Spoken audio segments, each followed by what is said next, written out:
The 1950s glowed with optimism.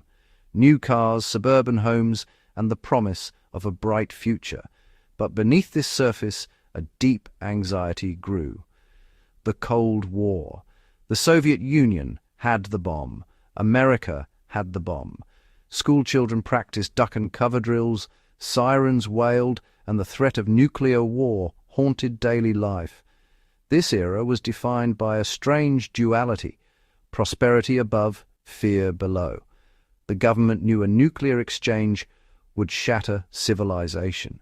Their haunting question: how does a nation survive the unsurvivable? The answer wasn't on the surface. The solution had to be hidden, buried deep underground. Secret plans began for a parallel America, tucked away in subterranean complexes. A desperate solution for a desperate time: protect the dream of the future by entombing it. The sunlit world danced on, unaware of the shadowed world being built beneath its feet. This is the story of America's hidden cities, born from hope, built from fear. At first, the answer to nuclear threat was simple: bunkers. But as the Cold War escalated, planners realized survival meant more than just hiding. A nuclear war could last months, even years. Mere shelters wouldn't be enough. The government needed to preserve the continuity of government itself. If Washington vanished, a new capital had to be ready underground.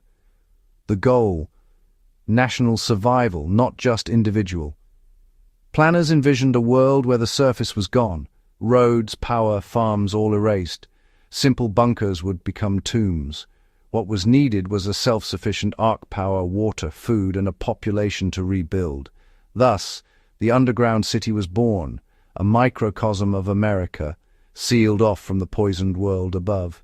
These weren't just military bases but functioning communities. By burying a seed of government and society, they hoped a new America could one day rise from the ashes. The logic was chilling but meticulous. Some of these plans became reality. Beneath the Greenbrier Resort in West Virginia, a secret bunker was built to house Congress, hidden behind hotel walls, maintained in secrecy for decades. It was a ghost government ready to emerge if disaster struck. Even more ambitious, Camp Century, a city carved under Greenland's ice, powered by a portable nuclear reactor. Soldiers lived and worked in tunnels beneath the snow, testing if a city could survive, and launch missiles under the ice. But nature proved stronger. Shifting ice crushed the tunnels, and Camp Century was abandoned.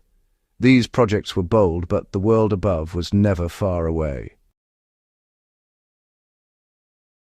Building a city underground meant solving problems we barely think about. Air had to be filtered and circulated, power generated and hidden, water pumped and purified. Food was stockpiled, sometimes grown with artificial lights. Waste had to be incinerated or treated, all without revealing the facility's location.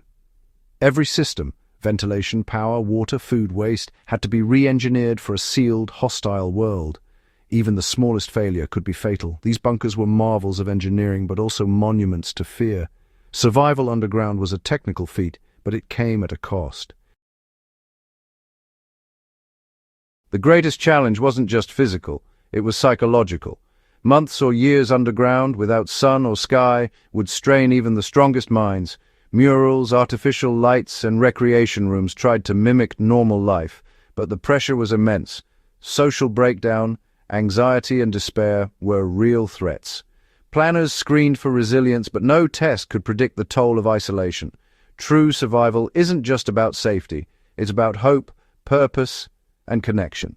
The lesson: technology can build a shelter, but it can't preserve the soul. Real resilience comes from knowledge, adaptability, and community. In the end, the most powerful tool for survival isn't a bunker, it's the courage to rebuild.